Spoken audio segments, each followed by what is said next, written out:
여러 가지 관점으로 볼 수 있을 것 같아요. 말 그대로 이제 "마케팅이 뭐예요?"라고 하면 사람들이 '나를 알린다.'라고들 많이 생각을 하거든요. 나를 홍보하고 브랜딩하고 이걸 마케팅으로 많이 접근하는데, 제가 이제 세스 고든이라는 사람의 어떤 많은 저서들에서 배웠던 마케팅은 결론적으로 고객들을 구하는 행위라는 표현을 많이 쓰고요. 고객을 새로운 문화로 데려가는 거라고 말을 하거든요. 근데 이거예요.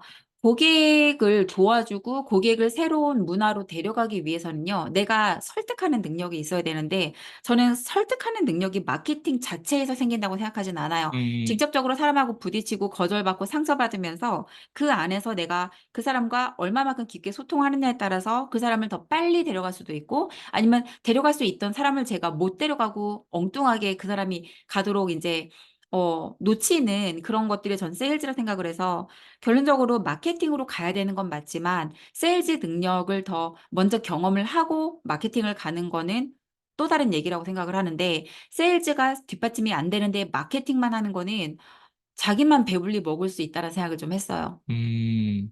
네. 그럼 세일즈를 우리가 지금 일단 하나를 선택했는데, 그럼 둘 중에서 그 정도로 세일즈가 정말 중요한데, 근데 마케팅도 없어도 안 된다 이렇게 사람들도 주장하는데, 그 어떤 사람 또 마케팅에 관해서 많이 아시는 분들도 마케팅만 선택하거든요. 네. 실제로 또 마케팅이 또 그 정도 효과가 있다 보니까 그게 또 쉽게 보이니까. 왜냐면 마케팅 실제로 되었을 때는 사람들 문의도 많이 오고, 네. 그러니까 마케팅 잘 돼 있는 사람 트래픽이 높잖아요. 네. 그러면 뭐 낮은 상품, 가격이 낮은 상품을 판매해도 나중에 돈이 된다. 네. 약간 이런 관점으로 봤을 때 마케팅이 제일 먼저 어쨌든 노출하고 이게 중요한데, 네. 근데 방금 얘기했듯이 설득을 해서 뭔가 이게 돈으로 전환이 안 되면 또 문제가 되잖아요. 그러니까 네. 이 둘을 갈려놓을 수는 없는데, 근데 대표님은 지금 어쨌든 둘 중에 하나를 선택하라면 세일즈라고 선택했는데, 네. 세일즈라고 선택했을 때 그 세일즈에 대해서 좀 더 뭐라고 하지? 이게 정말 중요해. 음. 근데 세일즈가 중요한데 확실히 마케팅보다 더 설득력이 있는 게 세일즈야. 음. 그런 어떤 뒤에 뒷받침할 수 있는 어떤 뭔가 증거라든가 뭔가 그런 어떤 대표님의 어떤 사례라든가 아니면 그런 것들이 있을까요?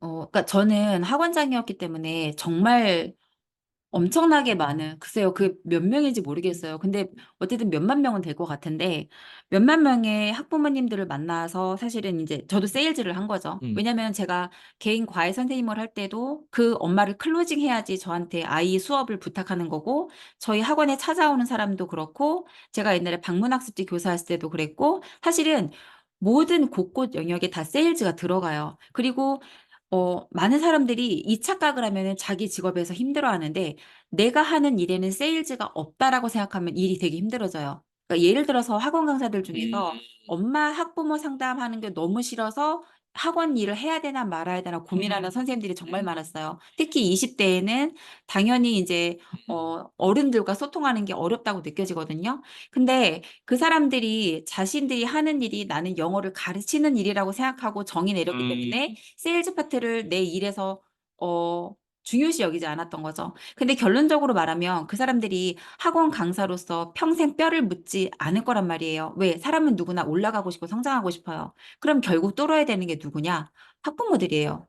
그러면 이 일에서 그러니까 내가 영어를 가르치면 영어 교육이 몇 퍼센트, 그다음에 학부모에 대한 세일즈 능력, 그리고 끊임없이 아이들한테도 세일즈를 해야 돼요. 음. 왜? 아이들은 쉽게 흥미를 잃어요. 그 아이들이 계속해서 나와 함께하게 이어가기 위해서는 제가 무언가 그 아이들한테 계속 팔아야 돼요. 근데 이 세일즈 어떤 관점이 없으면은, 예를 들어서 학원에서 어떤 이벤트를 했어요. 뭐 음. 소개 마케팅을 한다든지 아니면은 친구 이제 초대 뭐 마케팅을 한다든지, 이 모든 마케팅에 결국에는 종착역에 뭐가 있냐 이거예요. 세일즈가 있어요. 음. 그럼 역으로 생각해서 내가 기본적인 세일즈라는 게 내 업에는 무조건 다 들어가 있다라고 가정하는 거예요. 내가 미용사여도 그렇고 음. 내가 식당 주인이어도 그렇고, 세일즈 업을 하시면 뭐 당연하겠고, 모든 직업에는 세일즈가 있다라는 가정하에 내가 이거를 말 그대로 중심 무기로 갖고 있으면 마케팅을 했을 때 당연히 뻥튀기가 될 수가 있는데, 마케팅에만 의존하면 이건 완전 운의 영역인 거예요. 예를 들어서 마케팅이 잘 돼서 학원으로 애들이 몰려와도 문제예요, 세일즈 능력이 없으면. 클로징을 못 하거든요. 그리고 마찬가지로 내가 이제 나한테 돈을 낸 고객들이 있을 거예요. 뭐 만약에 미용실이면은 그 미용을 받으러 온 사람들. 그럼 이 사람이 결론적으로 내가 인스타나 뭐 블로그나 마케팅을 해서 그 사람이 들어왔어요. 그럼 내 고객이 첫 번째는 됐죠. 근데 두 번째, 세 번째에도 내 고객이 되는 건 나의 실력 플러스 세일즈 능력이라고 저는 생각을 해요. 근데 만약에 나는 이 머리 손질만 잘하고 세일즈 능력이 없으면은 사실은 이 고객이 100% 만족할 거를 70%만 만족하고 보내는 경우가 있어요. 예를 들어서 클리닉을 권할 수 있거든요. 근데 클리닉을 권하지 않는 이유가 내가 이 사람한테 강제로 판매하는 느낌이 싫어서라고 대답하는 미용사들이 너무 많아요. 근데 사실은 그 클리닉을 받아서 고객이 만족도가 올라가면 사실은 재구매가 일어나는 거거든요. 근데 머리는 예쁘게 했는데 뭔가 한 달 지나니까 머리끝이 빨리 상하는 것 같아. 그럼 이 고객은 어떻게 생각해요? 아, 거기 머리 엄청 태워 먹어. 이게 그냥 결론인 거예요. 그래서 다시 돌아가서 생각을 해보면 모든 업종에는 다 이 세일즈 능력이 기본으로 깔려 있다라는 전제하에 마케팅을 얹을 때 훨씬 더 시너지가 나고 운에 그러니까 운에만 의존하지 않을 수 있는 것 같아요. 저는 마케팅에만 의존하는 건 운에 의존하는 거라 생각을 해요. 이게 되게 클리어하게 대표님 지금 말씀해 주셨어요. 그러니까 요즘 사람들이 그냥 우리 인스타라든가 이런 걸 보면 마케팅에 잘 돼 있는 사람들이 마냥 부러울 때가 있어요. 있죠. 어, 그냥 뭘 올렸는데 예쁘고 조회수도 엄청 많이 나오고 좋아요 숫자도 엄청 많이 나오고 공유 숫자도 엄청 많이 나오고 그러니까 우리가 흔히 얘기하는 유튜버들도 봤을 때는 그냥 그 사람 구독자부터 일단 보잖아요. 100만이야? 200만 원이야? 200만 원이 아니라 200만이야? 막 이렇게 보잖아요. 네. 그 구독자 이제 그 사람들의 어떤 가지고 있는 그 조회수라든가 이런 걸 보면 마냥 그런 대형 유튜버라든가 이런 것들 부럽단 말이에요. 네. 그런 사람들이 부럽고 근데 재밌는 건 뭐냐면 사람들이 자연스럽게 그 마케팅의 파워에 얹혀가지고 나도 유튜브를 하면 자연스럽게 거기에 맞는 거를 카피하고 비슷하게 따라하고 썸네일부터 시작해서 편집부터 시작해서 거기에 필요한 도구라든가 장비라든가 이런 것들을 엄청 많이 투자를 하더라고요. 네. 사람들이 왜 이렇게 거기에 쉽게 이렇게 영향을 받고 거기에 비슷한 게 따라 하다가 결국에 내 구독자 수가 별로 올렸는데 올라가지도 않고 음. 장비의 가격에 비해 너무 1년이 지났음에도 불구하고 장비 가격도 못 뽑았고 음. 이런 것들이 사실 허다하잖아요. 네. 그러니까 왜 사람들이 이런 거에 대해서 쉽게 그렇게 현혹돼서 쉽게 따라 그 트렌드에 따라서 그냥 어그로 우르륵 그냥 남이 하니까 그런 식으로 할까라고 봤을 때 클리어하지 않는구나 이 사람들이. 근데 대표님 방금 클리어하게 얘기해 줬잖아요. 네. 근데 클리어하게 얘기해 준 대표님으로서 여기에 대해서 이 사람들의 심리를 어떤 심리 때문에 과연 이 사람들은 이게 클리어하게 알고 출구까지 생각해서 들어갈 때만 생각하지 말고 나올 때까지 생각해서 좀 해 봤으면 하는 어떤 그런 마음을 우리는 이미 다 알고 있잖아요. 네. 이 세일즈가 얼마나 중요한지. 네. 이 사람들의 심리는 뭐고 왜 이 사람들이 아직도 그냥 인기가 있으면 그 사람 세다. 와. 인기가 없으면 왠지 저거는 뭔가 그럴 것 같다. 약간 이렇게 섣불리 이렇게 쉽게 판단할까? 음. 일단 그런 것 같아요. 어 누구나 자갈밭길은 싫어해요. 꽃길만 가고 싶고 그건 저도 솔직히 말씀드리면 마찬가지예요. 이왕이면은 뭐 힘든 길 가고 싶지 않고 그냥 빠르고 편한 길을 가고 싶은 게 인간의 욕구인데 사람들이 생각할 때 세일즈는 사람과 사람이 만나는 이 이 자체가 스트레스인 거예요. 그러니까 많은 사람들이 사실은 우리가 인제 코로나 때 코로나 블루라고 그런 말이 있을 정도로 사람을 그리워하면서도 사람을 싫어해요. 그러니까 이런 이중적인 나의 내면이 있다 보니까 세일즈라는 것 자체는 뭔가 일단 하지도 않았는데 스트레스가 많은 거예요. 그런데 마케팅이 예를 들어서 이런 거죠. 고기를 잡을 때 내가 이렇게 한 마리씩 잡으면 뭔가 더 어려운 것 같은데 그 그물망을 확 던져서 잡으면 더 빠를 음. 거라고 생각을 하거든요. 음. 근데 그 그물망을 내가 얼마나 촘촘하게 짰냐죠. 오. 근데 그걸 촘촘하게 짜기 위해서는 사람을 알아야 돼요. 사람을 겪어봤어야 돼요. 사람한테 치여보고 아파보고 까여보고 스트레스 받아보고 그러면서 배우거든요. 사람에 대해서. 그리고 무엇보다 저는 나에 대해서 배울 수 있다고 생각해요. 그 음. 사람과 사람이 면대면을 하면서 그러니까 상대방을 통해서 나를 보고 나를 알기에 상대방이 보이고 이 과정이 있어야지만 내가 그물망을 던질 때 그 망을 촘촘하게 쌀 수 있는데 내 그물망의 상태는 생각을 안 하고 단지 그물망을 던져서 한꺼번에 많이 건져 올리고 싶은 거죠. 음. 그리고 누군가가 그거를 해냈다라고 하면 나도 왠지 그 주인공이 될 것 같아요. 근데 사람들은 그걸 해낸 사람과 나의 배경 그리고 나의 어떤 심리적인 어떤 차이 그리고 인제 성격적인 차이 그리고 얼마나 노력을 했고 얼마만큼의 시간이 갈아 넣어졌고 얼마만큼 돈이 투자가 들어간지를 투명하게 비교하지 않은 채 그냥 그 사람이 그렇게 했다고 하면 나도 왠지 될 것 같은 거예요. 근데 이게 되게 웃긴 거는 뭐냐면 이거를 이용해서 돈을 버는 많은 사람들이 이걸 알고 있기 때문에 돈을 벌어요. 근데 이거를 쫓아가는 사람들은 그걸 모르기 때문에 돈을 잃어요. 무슨 말이냐면 SNS를 인제 어떻게 키우게 해 준다. 아니면 음. 뭐 유튜브로 뭐 이렇게 해 준다. 막 이런 교육하고 막 이런 게 되게 많잖아요. 음. 그러면은 이 사람들은 이거를 원하는 사람들의 심리를 알아요. 그럼 이 사람들이 마케팅을 하는 걸까요? 세일즈를 하는 걸까요? 그 사람들은 세일즈를 하고 있는 거예요. 음. 근데 그거를 보는 사람들은 뭘 당하고 있어요? 음. 마케팅을 당하고 있다고 생각을 하는 거예요. 그러니까 자기가 마케팅에 지금 처해 있는지 세일즈에 처해 있는지도 모른 채 그냥 흘러 들어간다라고 저는 생각을 해요. 근데 그 원인이 뭘까? 쉬운 길로 가려고 했기 때문에. 음. 내가 힘든 거는 겪고 싶지 않아 하기 때문에. 근데 이제 세상에 그런 거 없다는 거죠. 음. 음. 약간 제가 지금 드는 생각이 마케팅은 약간 우연의 결과에 치우치는 결과물이라고 생각하는 사람들 많을 것 같아. 음. 우연의 결과구나.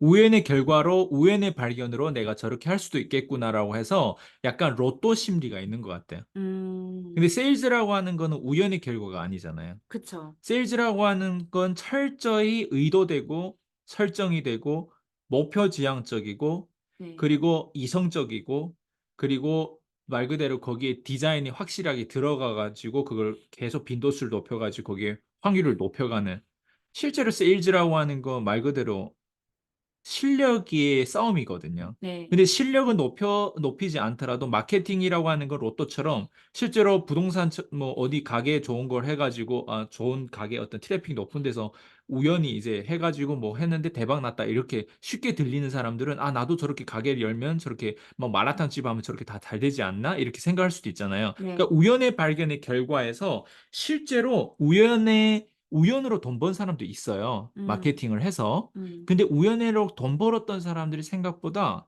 실력이 받쳐주지 않으면 그 돈을 감당을 못 하더라고요. 그쵸. 그래서 암이 오고 그래서 엉뚱한 또 질병이 또 걸리더라고요. 음. 그래서 이게 우연의 것을 내가 얻고 운으로 얻더라도 결국엔 세일즈 영역이라고 하는 건 이게 실력에 대한 부분들이 어느 정도 밸런스를 채워주지 못하면 음. '두려움만 잔뜩 쌓이겠구나.' 이렇게 방금 전에 이 생각을 했거든요. 맞아요. 네. 어떤 제가 알고 있는 원장님은 그러니까 학원도 사실은 그 위치가 되게 중요한데 정말 목 좋은 데다가 학원을 세웠어요. 그러니까는 이제 막 그걸 뭐라 그러지? 새로 도시가 막 이제 세워지고 있는 거기다가 해서 신입생이 밀려드는데 문제는 본인이 상담 이게 안 되는 거예요. 음. 그래서 상담 실장을 뽑아야 되나 뭐 하냐 막 저한테 인제 그때 말씀을 인제 해 주셨는데 그런 거예요. 그 상담 실장을 쓸 수는 있어. 근데 그렇게 되면 누가 실세가 되죠? 상담 실장이 실세가 돼요. 맞아요. 왜? 내가 능력이 없으니까. 음. 그래서 만약에 내가 10 명이 문의하면은 만약에 5 명을 놓칠지언정 본인이 상담을 하는 게 맞다라고 조언을 해 드렸어요. 그래야지만 앞으로 탄탄하게 어차피 애들은 계속 들어올 거니까 탄탄하게 가려면은 잃을 거 생각하고 그냥 상담을 하시라고. 음. 근데 많은 사람들은 그냥 그런 것 같아요. 정말 실력이 받침이 안 되면 오는 고기도 못 잡는 것 같아요. 망에 구멍이 엄청 커 가지고. 음. 근데 말이죠. 세일즈가 좋은 건 이제 다 알고 이제 사람들도 '아 그래 알았어. 나 세일즈 정말 중요한 거 이제 알아. 이제는 이게 클리어해졌어 내 머릿속의 마인드가.' 근데 그놈의 세일즈 책으로 배울 수 있는가? 음. 요렇게 의문이 될 수도 있다는 거죠.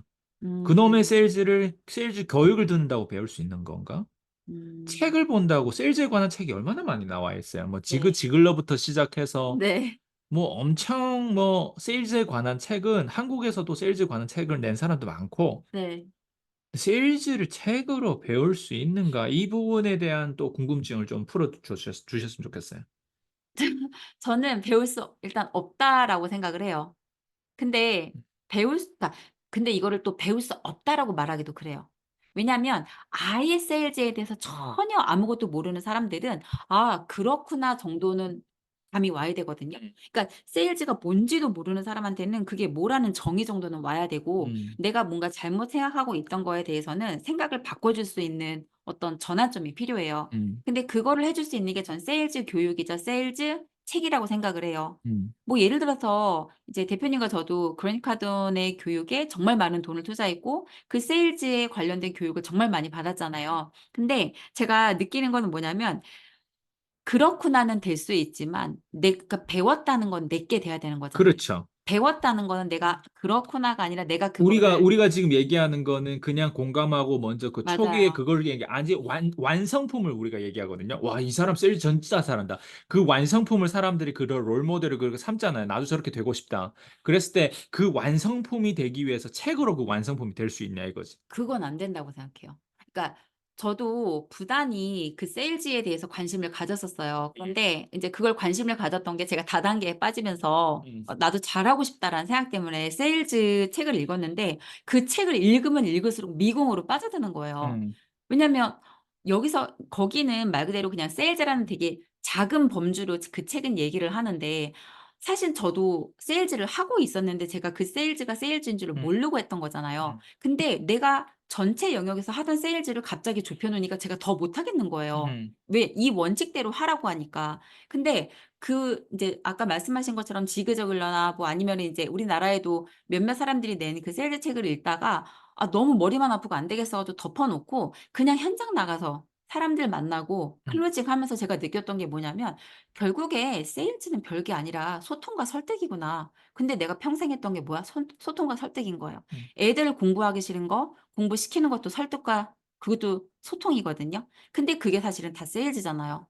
그러니까 세일즈라는 거는 너 윈, 나 윈을 만들어 가는 게 전 세일즈라 생각을 해요. 그럼 제가 학부모님들 설득하거나 아이들을 설득하거나 했을 때 내가 그 사람들만 손해를 보고 나만 이익을 얻는 구조로 제가 그걸 했던 게 아니란 말이에요. 음. 그 사람들에게 유리한 것을 인도하기 위해서 설득을 음. 했던 건데 그게 다 세일즈더라고요. 음. 근데 세일즈라는 책에서는 그렇게 명명하지 않아요. 음. 그 사람에게 어떻게 질문을 하고 그 사람 뭐 인제 화법 같은 거 있잖아. 뭐 "빚사유 할 땐 이렇게 말하라." 음. 뭐 "생각해 볼게요." 뭐 근데 이런 멘트를 외운다고 해서 제가 그걸 현장에서 바로바로 음. 무의식적으로 할 수 있는 게 아니라 정말 이 사람과 소통을 하다가 '이 사람을 진짜 옳은 곳으로 데려가는 걸 내가 설득해야겠다.'라고 내 설득이 됐을 때 그때 세일즈가 되는 거더라고요. 그래서 결국에 세일즈는 사람과 소통을 하고 내가 어떤 의도를 갖고 이 사람을 내가 끌고 가고 있다는 걸 내가 인지할 때 전 세일즈가 일어난다고 생각을 해요. 음. 근데 그거를 단순하게 어떤 섹션별로 뭐 보험을 팔면은 보험 세일즈, 차를 팔면 차 세일즈 여기에서 기술적인 게 좀 필요해요. 보험 판매하는 사람들은 보험 상품에 대한 거 그리고 차 판매하는 사람들은 차 판매하는 기술 약간의 다른 기술은 필요하지만 전체 세일즈를 책으로 배울 수 있다 저는 그렇게 생각하진 않아요. 음. 그럼 책으로 못 배운다. 저는 그렇게 생각해요. 지식으로 그러면 안 된다. 그쵸. 예.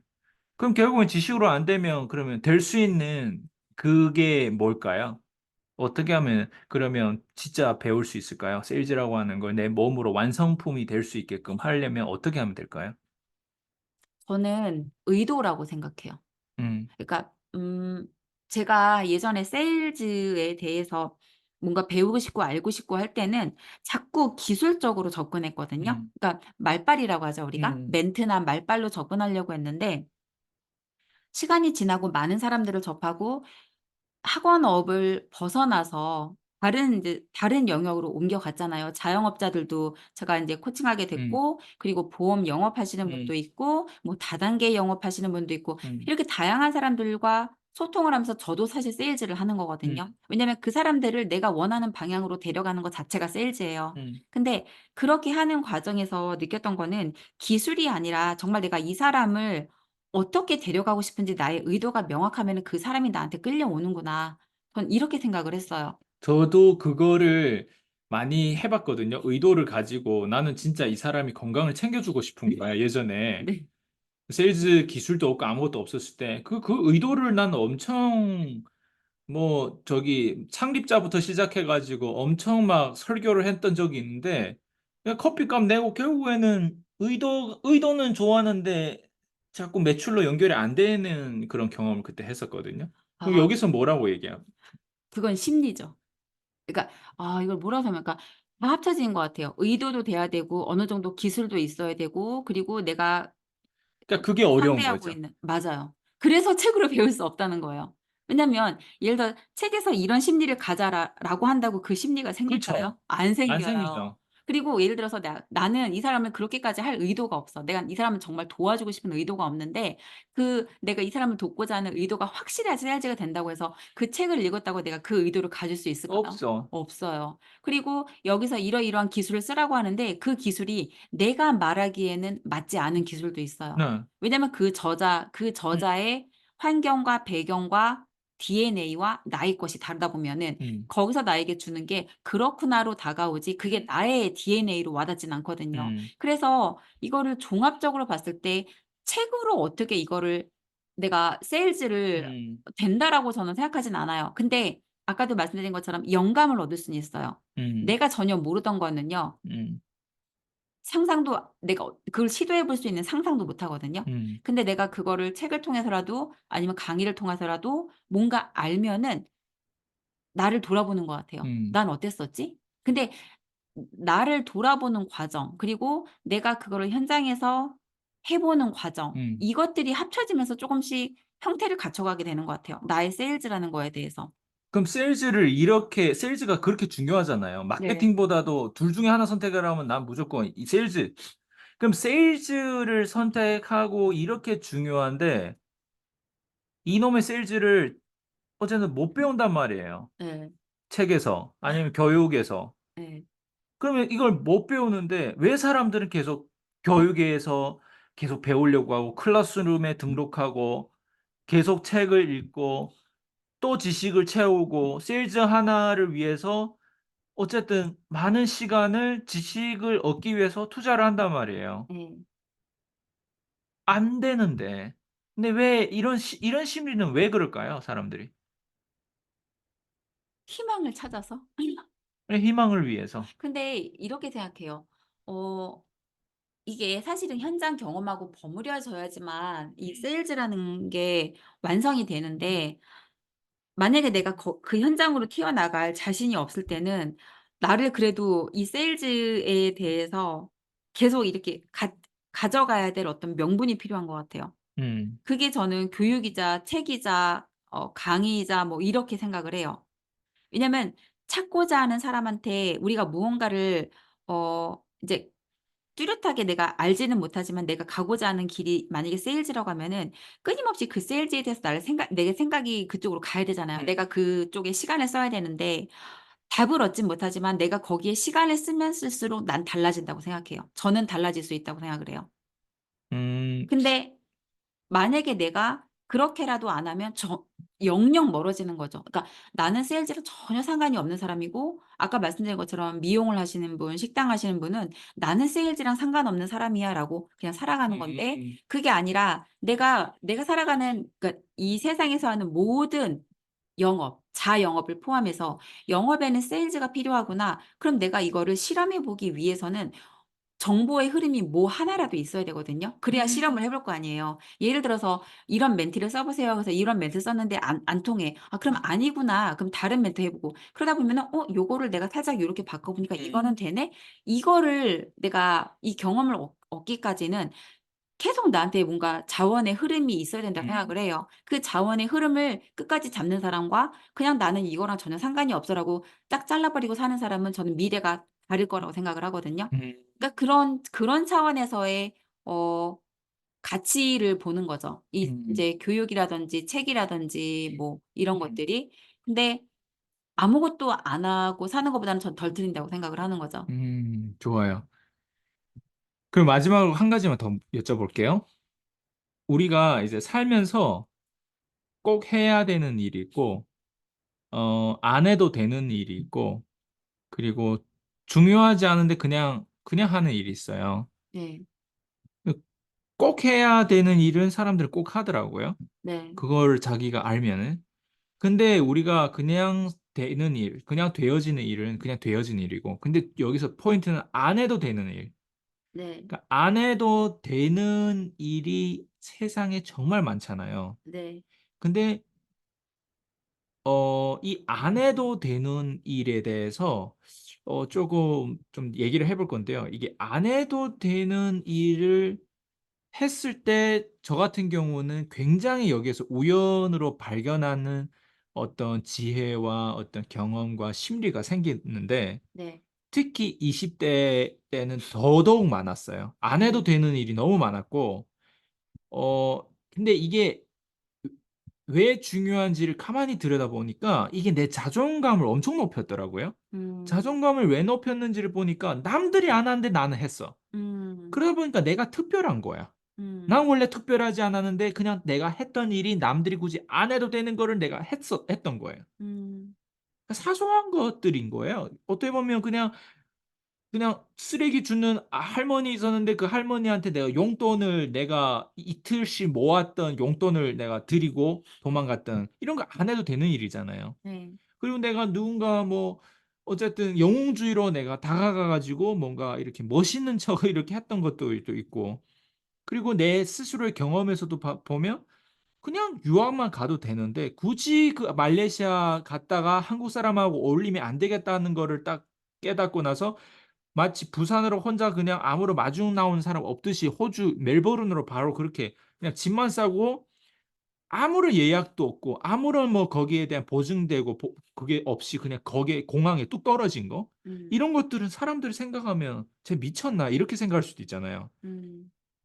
그리고 뭐 어쨌든 다양한 경험들을 보면 이런 것들이 생각보다 저한테 결과적으로 지금 돌이켜 보면 엄청난 성공들을 많이 거둬 줬더라고요. 근데 그 엄청난 성공들이 지금 돌이키면 작은 성공들이에요. 음. 근데 그 작은 성공들이 많았을 때 내 자존감이 높아지는데 근데 이런 작은 성공이라고 하는 건 말 그대로 작은 실패가 작은 성공이잖아요. 작은 실패든 작은 성공. 근데 작은 성공들이 왜 필수이고 작은 성공들을 위해서는 좀 작은 실패들이 많겠죠. 저도 수치심을 당했고 저도 쪽팔릴 때가 있었고 '아 다시는 이렇게 안 하겠다. 다시 이런 사람들은 안 사귀어야 되겠다. 다시는 이런 곳은 가지 말아야겠다. 뭐 다시는 이러지 말아야겠다.' 이런 것도 있는데 또 '아 이거 정말 한 번 더 했으면 좋겠다.' 이런 것도 있단 말이에요.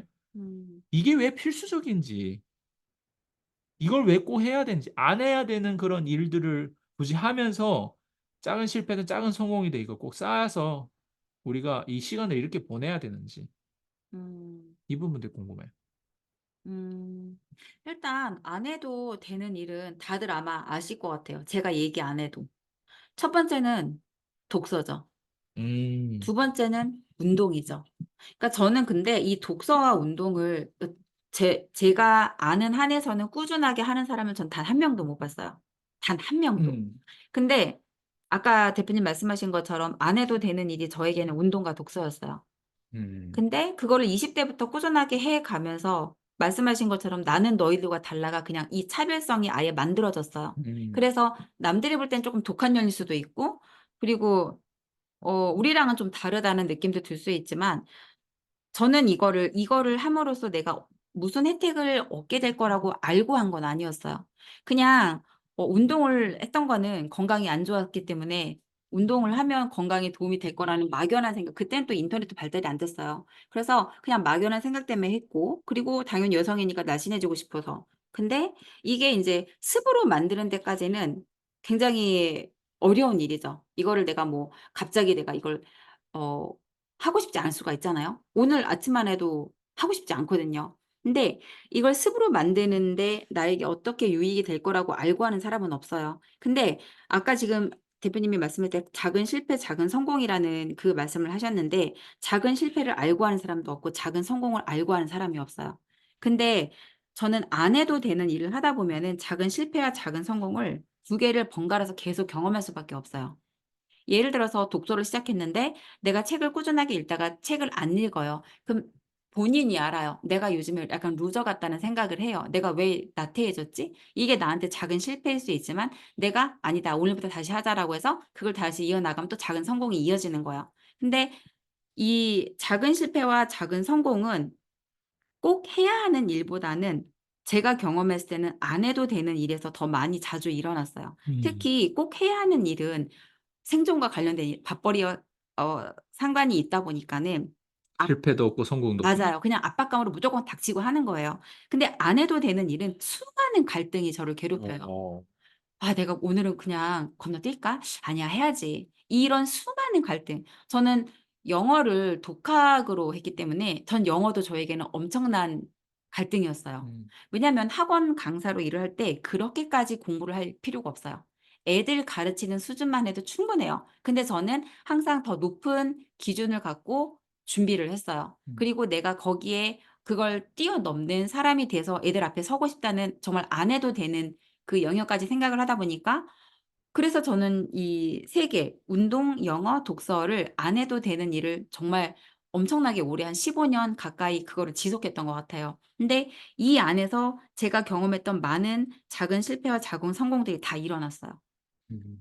그래서 저는 안 해도 되는 일을 해야 되는 이유는 작은 실패와 작은 성공을 해야지만 나에 대한 데이터가 쌓이고 그 데이터를 통해서 내가 정말 잘하는 것과 내가 이 부분이 약하다는 것을 스스로 인지할 수 있는 그 경험치를 만들기 위해서 전 그렇게 한다라고 생각을 해요. 이게 갑자기 생각해 보니까 이게 안 해도 되는 일은 이 창의력이 좀 필요한 일인 것 같아요. 그리고 창의력이 음. 개발되는 일인 것 같아요. 우리가 예를 들면 맞아요. 여인 관계에 있어서 남자들이 이벤트 같은 걸 만들잖아요. 네. 그러니까 이벤트 같은 걸 만들어서 뭐 촛불을 막 하고 아니면 눈 막 이렇게 해 가지고 집 앞에서 막 부르고 막 그런 게 사실은 연인 관계에서 미친 생각 그런 안 해도 되는 일들이잖아요. 네. 그러니까 말 그대로 미친 행동들을 많이 하잖아요, 연인 관계 초반에. 우리 한국 드라마 같은 걸 많이 봐 가지고 저희도 중국에 있을 때 그런 걸 좀 따라 했었거든요. 예.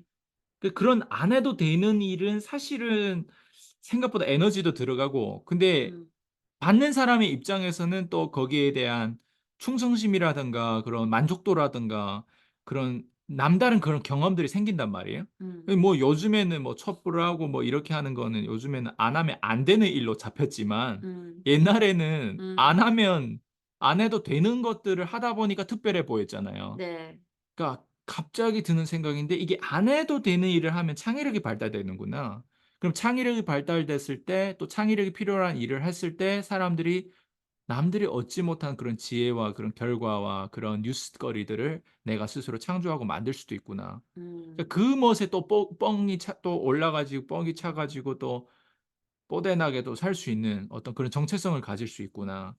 갑자기 그 생각이 들었어요. 근데 정말 맞는 게 지금 대표님 말씀하시니까 저도 생각이 나는 게 예를 들어서 영어를 그렇게까지 끌어올리지 않아도 되는데 제가 그걸 끌어올리려고 하다 보니까 계속 찾아요. 기존의 방법이 아니라 다른 방법, 다른 방법, 다른 방법 계속 찾고 다니다 보니까 말씀하신 것처럼 다양하게 더 접근할 수 있었고 운동도 마찬가지인 것 같아요. 맨 처음에는 걷기만 했거든요. 그냥 무조건 1 시간씩 걷자. 근데 계속 걷다 보니까 이제는 다른 방면으로 다양하게 경험을 하게 됐고 정말 안 해본 운동이 없을 정도로 다 다양하게 접근을 하게 됐는데 그렇게 하면서 '아 이게 나한테 맞는 운동이고 아 이 운동은 평생 가져가기는 어렵다.'는 이게 다 정리가 되는 것 같아요. 그러니까 안 해도 되는 일을 하면 할수록 어떻게 되냐면 제거 시스템이 돼요. 다양하게 접근해 음. 보고 아닌 것들을 빨리빨리 정리하게 돼서 내가 끝까지 갖고 가야 되는 게 더 되게 심플해지는 것 같아요. 음. 책도 저는 맨 처음에 자기계발서만 주구장창 읽었거든요. 근데 이제는 대표님께 추천해 주는 정말 다양한 책을 읽잖아요. 음. 이제는 자기계발서에는 눈이 안 가요. 음. 근데 내가 그 오랜 기간 동안 잡고 있던 책들은 다 자기계발서였어요. 음. 그래서 제거 시스템으로 삶이 심플해지고 그리고 창의력을 갖고 더 많이 다양하게 실험할 수 있다는 것도 장점인 것 같아요.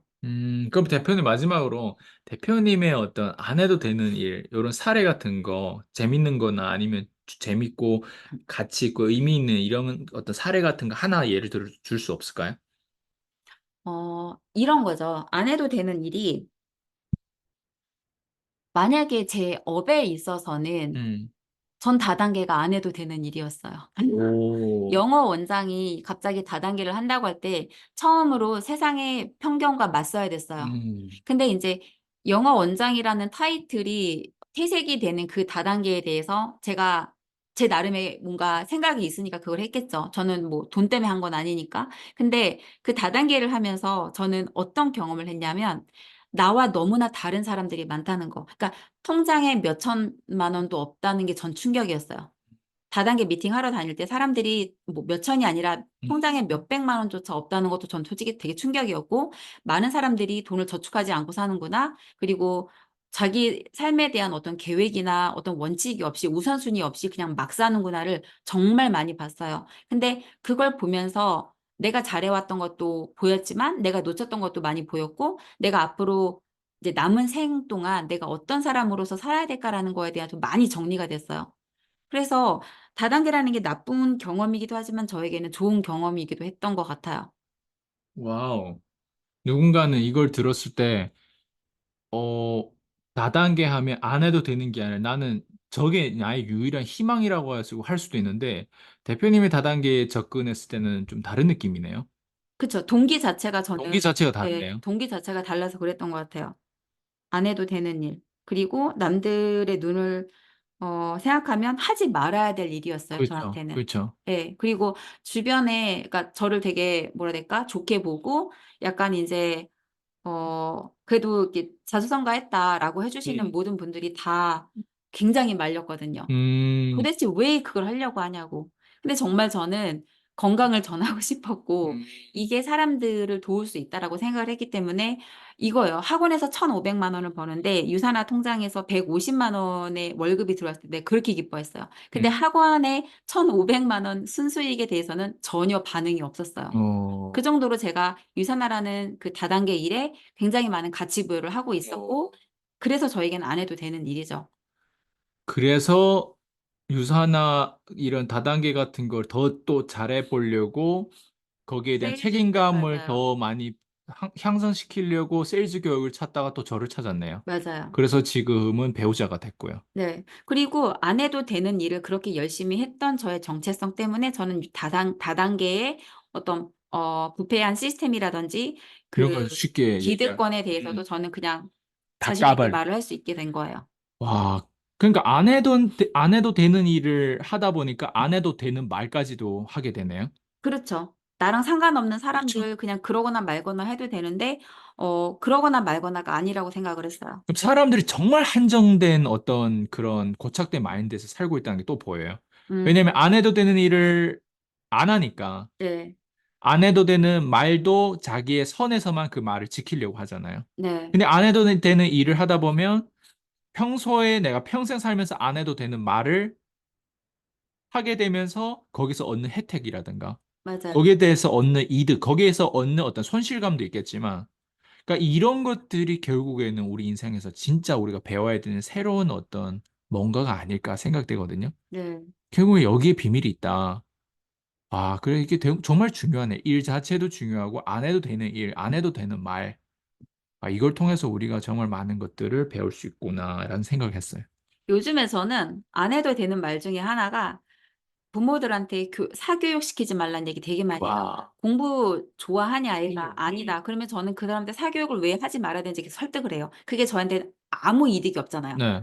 안 해도 되는 말이죠. 근데 저는 그 말을 통해서 그 사람이 안 써도 되는 돈을 절약해 주고 싶은 거예요. 그리고 그 사람이 그 돈을 정말 써야 될 곳에 쓰도록 해 주고 싶은 거예요. 그게 저랑 아무 이득이 없지만 그냥 저는 그게 저의 정체성이 돼 버린 거죠. 와.